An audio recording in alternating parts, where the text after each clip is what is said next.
என் நீதியை சமீபிக்க பண்ணுகிறேன், அது தூரமாய் இருப்பதில்லை. என் இரட்சிப்பு தாமதிப்பதும் இல்லை. நான் சீயோனில் இரட்சிப்பையும் இஸ்ரவேலுக்கு என் மகிமையையும் கட்டளையிடுவேன் என்று வாக்கு கொடுத்திருக்கிற எங்கள் தேவாதி தேவனுக்கு கொடான கோடி ஸ்தோத்திரங்கள் உண்டாகட்டும். நீதிக்காக காத்திருக்கிறவர்களுக்கு நீதி சீக்கிரமாய் கிடைக்கட்டும். விடுதலைக்காக காத்திருக்கிறவர்களுக்கு தாமதமில்லாமல் சுகமும் ஆரோக்கியமும் விடுதலையும் கிடைக்கட்டும்.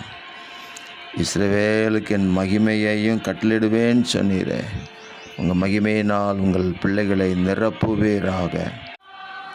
உன்மேல் கர்த்தர் உதிப்பார், அவருடைய மகிமை உன்மேல் காணப்படும் என்று சொல்லப்பட்டிருக்கிற வார்த்தையின்படி உங்கள் பிள்ளைகளாகிய நாங்கள் இருக்கிற இடங்கள், போகிற இடங்கள், வருகிற இடங்கள் எல்லாவற்றிலும் உங்கள் மகிமை எங்கள் மேல் காணப்படட்டும். ஆண்டவராக இயேசு கிறிஸ்துவுக்கு ஜீவனுள்ள சாட்சிகள் என்று வெளிப்படுவதாக. தேவரீர் உங்கள் மகிமையினால் நாங்கள் ஜெயங்கொண்டு வாழ கிருபை செய்கிறதற்காக ஸ்தோத்திரம்.